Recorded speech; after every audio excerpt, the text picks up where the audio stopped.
बिस्मिल्लाहिर्रहमानिर्रहीम। अस्सलाम वालेकुम डियर स्टूडेंट्स। मिड टर्म की जो हमारी सीरीज़ चल रही है उसका आज लेसन नंबर 8 है।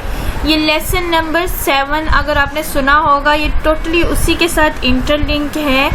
इसमें है मैसेज रूट ऑफ कम्युनिकेशन 2, जैसे हमने लेसन नंबर 7 में पढ़ा था मैसेज रूट ऑफ कम्युनिकेशन 1, और इसमें है मैसेज रूट ऑफ कम्युनिकेशन 2। ठीक है, 1 अगर आपने सुना होगा तो आपको तभी ही इस लेसन की समझ आएगी। मैसेज जो होता है मतलब कम्युनिकेशन का जितना भी प्रोसेस हो रहा है, मैसेज उसकी रूट्स होता है, जड़ होता है, उसके बगैर आपका कम्युनिकेशन का अमल ही नहीं हो सकता। ये पिछले प्रीवियस लेक्चर में भी मैंने एक्सप्लेन किया है, इसको डिफाइन किया है अच्छे से। इसमें आगे इन्होंने इसके प्रॉब्लम्स बताए हैं। पीछे हमने वर्बल और नॉन वर्बल को भी डिस्कस कर लिया था। आगे इसके जो होने वाले प्रॉब्लम्स हैं कम्युनिकेशन 2 में और उसका जो सोल्यूशन कैसे दे सकते हैं वो बयान किया है।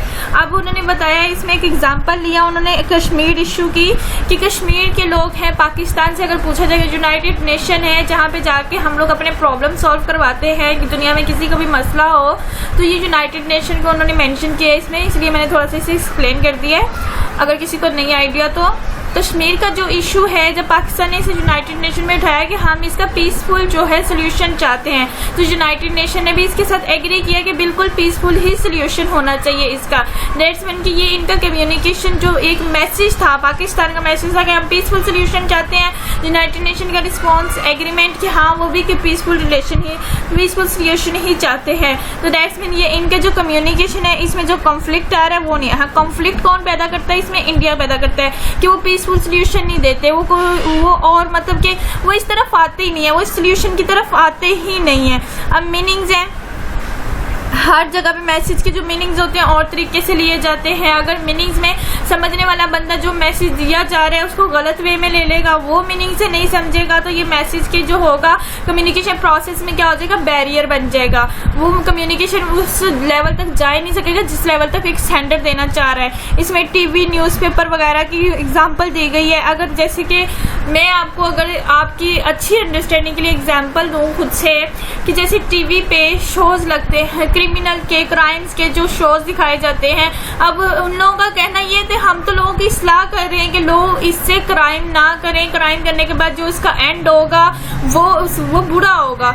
लेकिन अब इसमें 2 तरह की जो है वो एस्पेक्ट निकलते हैं। एक एस्पेक्ट तो ये निकलेगा जो जिसका माइंड चोर डाकू लेवल का, क्रिमिनल लेवल का होगा, उसने उसके ड्रामे के अंदर से ट्रिक्स ढूंढने हैं कि अच्छा किस तरह चोरी की जाती है, किस तरह जुर्म किया जाता है, जुर्म का इर्तिकाब किस तरह किया जाता है, और फिर किस तरह उसको कवर करने के तरीके वो उसमें से अपने तरीके पिक कर लेगा। लेकिन इस्लाह लेने वाला उसमें से इस्लाह ले लेगा कि अच्छा इसने ये काम किया तो उसका जो है उसका जो भी मतलब अंजाम हुआ है वो बुरा हुआ है। लेकिन जो क्रिमिनल माइंड का बंदा होगा वो इसमें अपने मतलब की बातें निकाल लेगा कि हाँ इसमें तो ये चीजें इख्तियार करके हम जुर्म कर सकते हैं।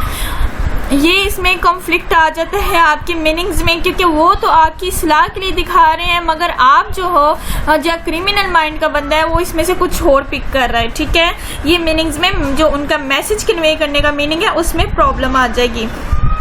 जैसे इन्होंने यहाँ पे दिया हुआ है कि जो कार्टून की शक्ल में न्यूज़पेपर, पीछे जो हमारे बहुत प्रीवियस शुरू में लेक्चर है जिसमें वर्बल हमने टाइप्स पे पढ़ा था, वर्बल और नॉन वर्बल कम्युनिकेशन की एक और टाइप है वो है ब्लेंड, मतलब कि उसमें वर्बल और नॉन वर्बल दोनों को इकट्ठा कर दिया जाता है। और वो उसकी बेस्ट एग्जाम्पल क्या है, न्यूज़पेपर में जो कार्टून होते हैं, कार्टून बना के एक मैसेज दिया जाता है, जो कार्टून एक्शन कर रहे होते हैं उसको अंडरस्टैंड करना होता है कि वो क्या एक्शन कर रहे हैं, और नीचे कैप्शन भी दी जाती है। तो वर्बल और नॉन वर्बल दोनों कम्युनिकेशन होते हैं। ठीक है, आगे है कल्चर।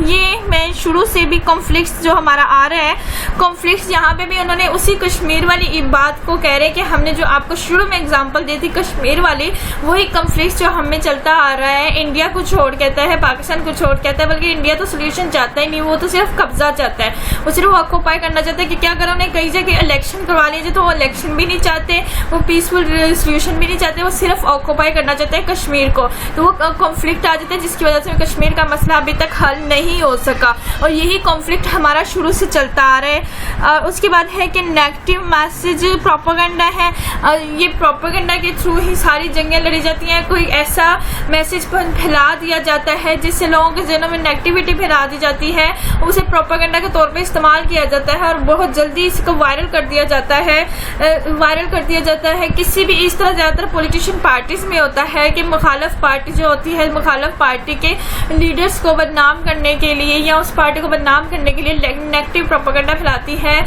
उसके अंदर से ढूंढ के खामियां ना भी हो अपने पास से डाल के और उसे बड़ी तेजी से वायरल कर देती है ताकि लोगों के जहनों में उसकी नेगेटिविटी बनाई जाए। ठीक है, अब वो कह रहे हैं कि मैसेज एज आ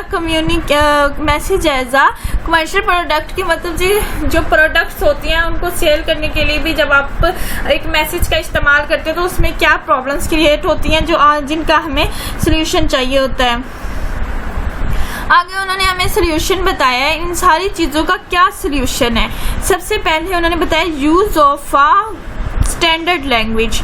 स्टैंडर्ड लैंग्वेज यूज़ आप कैसे करेंगे, मतलब ऐसी लैंग्वेज इस्तेमाल की जाए कि जिससे आप जो सोर्स है जो मैसेज कन्वे कर रहा है रिसीवर तक मैसेज उसी मीनिंग में जाए और रिसीवर उसी मीनिंग में उसे अंडरस्टैंड करके उसी मीनिंग में आपको जैसा आप चाह रहे कि मैसेज आपका लिया जाना चाहिए उसको वापस करे। इसकी एक एग्जांपल आप ले सकते हैं कि जितने भी हमारे इंटरनेशनल मतलब फॉरेन के जितने भी फॉरेन अफेयर्स होते हैं, फॉरेन के जो हमारे टूर्स होते हैं, हमारे फॉरेन ऑफिसर्स होते हैं, फॉरेन मिनिस्टर होते हैं, वो बाहर की जब फॉरेन मिनिस्टर्स फॉरेन ऑफिसर से मिलते हैं तो उन्हीं की लैंग्वेज में बात करते हैं। इंग्लिश ज़्यादातर इंटरनेशनल लैंग्वेज मानी जाती है, तो इंग्लिश में ही बोल के पूरी दुनिया तक पैगाम पहुंचाया जाता है ताकि हर कंट्री में रहने वाला, हर बोली को समझने वाला बंदा इस पैगाम को समझ ले। ठीक है, ब्रेविटी ऑफ द मैसेज, आपका जो मैसेज है उसमें ज़रा भी कन्फ्यूजन नहीं होनी चाहिए, वो हर अपने मीनिंग के लिहाज से, अपने हर एक चीज़ के लिहाज से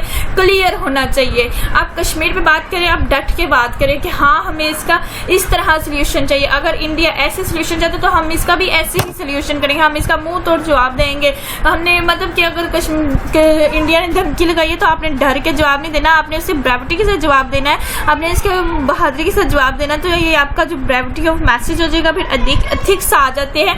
एथिक्स ये होता है कि किसी भी चीज़ के हम वैल्यूज़ का ख्याल रखें, हमारा कल्चर क्या है, अगर उनका कल्चर वो नहीं है, वो उसके खिलाफ है, तो हम वहाँ पे अपने मैसेज को ना कन्वे करें। ये मैसेज की एथिक्स होगी। लाइक मैंने आपको हमेशा ही एक एग्जांपल देती आती हूँ कि जैसे गाय की कुर्बानी हमारे यहाँ मुकद्दस समझी जाती है और वहाँ पे जुर्म समझा जाता है, तो वहाँ पे ये मैसेज की जो वैल्यूज़ होगी, एथिक्स होगी, उसके ऊपर पूरा नहीं उतरेगा।